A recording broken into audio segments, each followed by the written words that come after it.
tem a ideia, né, de trazer aí, né, a ação coletiva, Então, vejo que essa ação coletiva é muito importante, porque ela traz uma nova roupagem para o direito do trabalho e deixa de tratar somente os direitos da relação individual, passa a tratar da relação transindividual, né, de direitos, na verdade, traz aí também a figura de um substituto processual do sindicato, como prevê aí, por exemplo, o artigo 195,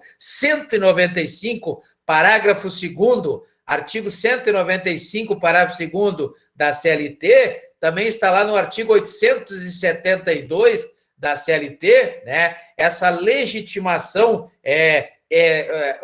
extraordinária do sindicato, quando na tutela dos interesses ou dos direitos materiais trabalhistas, sejam eles difusos, coletivos ou individuais homogêneos, como prevê o artigo 81 da Lei 8.078 de 90. Né? Temos várias legitimações extraordinárias no direito do trabalho, né? Por exemplo, lá no artigo 25 da Lei 8.036 de 90, que é a lei do Fundo de Garantia por Tempo de Serviço, também trouxe aí, logicamente, por imposição da própria Constituição Federal, no artigo 8º, inciso 3º, artigo 8º, inciso 3º da Constituição Federal, traz a legitimação extraordinária para o sindicato. Legitimação ordinária acontece quando é a própria pessoa que entra na justiça por achar ter um direito seu violado ou ameaçado de lesão. Quando há um terceiro que entra na justiça, que busca a justiça pelo interesse daquela outra pessoa, então essa legitimação é extraordinária. E no caso do sindicato, na Justiça do Trabalho, está previsto lá no artigo 8º, inciso 3º da Constituição Federal, está previsto no artigo 195 e também no artigo 872 da CLT, né, que trazem aí essa condição prevista aí também no artigo 81 da Lei 8.078 de 90, que é o Código de Defesa do Consumidor, meio estranho, mas existe isso, né? Então, a Justiça do Trabalho, ela era, tanto que tem um entendimento do STF, era extremamente individualista, né? Como previa a súmula número 310 do TST, súmula 310 do TST, que foi até cancelada pelo novo entendimento previsto no artigo 8º, inciso 3º da Constituição Federal. Artigo 8º, inciso 3º da Constituição Federal. E a partir daí nós tivemos várias decisões jusrealistas, né? Por exemplo, o recurso extraordinário 883-642, esse recurso extraordinário trouxe, atribuiu, nos termos do artigo 8º, inciso 3º da Constituição Federal, a representação extraordinária na Justiça do Trabalho ao sindicato, tanto judicial quanto extrajudicialmente.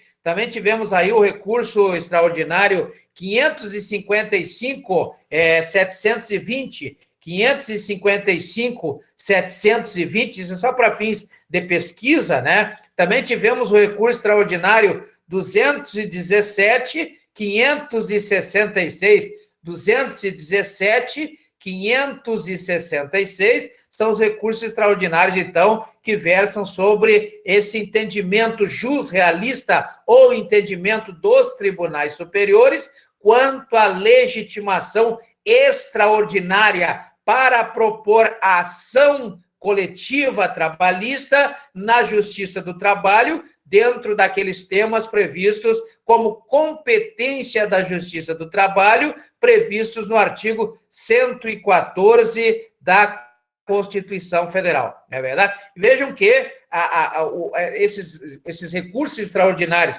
assim como regulamentam o artigo 8º, dão entendimento ao artigo 8º, inciso 3º da Constituição Federal, vale dizer que os sindicatos, diferentemente das associações, associações são pessoas jurídicas de direito privado, previstas no artigo 44 da Lei 10.406 de 2002, as pessoas jurídicas de direito privado, as associações, ela representa os seus associados, não é verdade? Já o sindicato, não. O sindicato, ele representa sempre a categoria,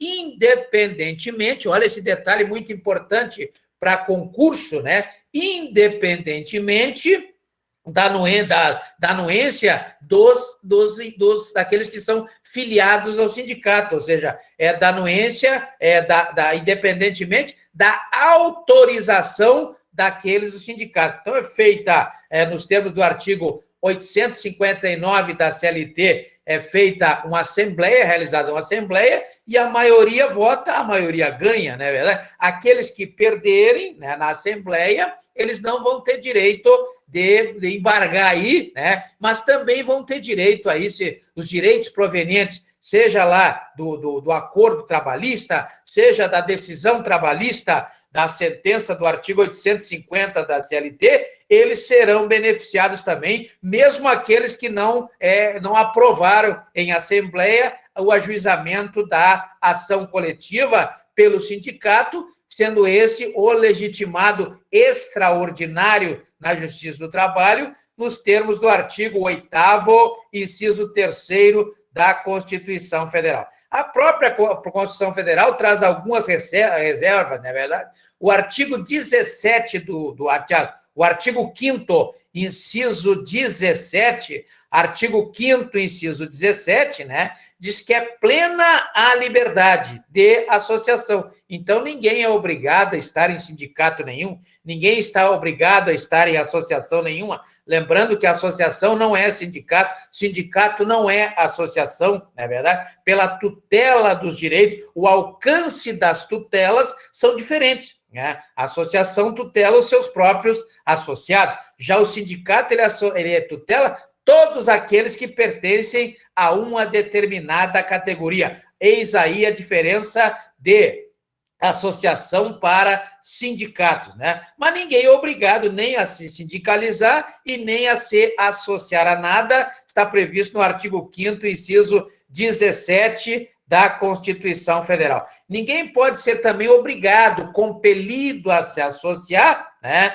conforme prevê o artigo 5º, inciso 20 da Constituição Federal. O artigo 5º, inciso 21, diz que a legitimidade para representar, né, tanto judicial ou extrajudicial, tanto tem as associações, quanto tem o sindicato, sendo que o sindicato, ele representa judicial ou extrajudicialmente os membros da sua categoria. Já a associação não, são somente aqueles que lhes são associados. Preste atenção aí nesse artigo 5º, inciso 21 da Constituição Federal, quando fala dessa representatividade prevista no artigo 8º, inciso 3º da Constituição Federal. Mas quais são os interesses tutelados pelos sindicatos ao ajuizar a ação coletiva na Justiça do Trabalho, buscando aí a tutela, logicamente, dos interesses transindividuais? Que interesses transindividuais são esses? São exatamente aqueles que estão previstos no parágrafo único do artigo 81 da Lei 8.078 de 90. Os direitos difusos. O que são direitos difusos? São interesses ou direitos difusos, né? Ou os transindividuais de natureza indivisível, portanto, são indivisíveis, esses direitos na natureza são indivisíveis, de que sejam titulares pessoas indeterminadas e ligadas por circunstâncias de fato. Então, esse é o interesse difuso. Por exemplo, na época da fumaceira aí que o pessoal bota fogo, né? A fumaça sai aí campo afora e você vai. Ninguém sabe quem é que são quais são as pessoas que realmente são atingidas por essa fumaceira. Então, as pessoas têm dores no peito, têm problemas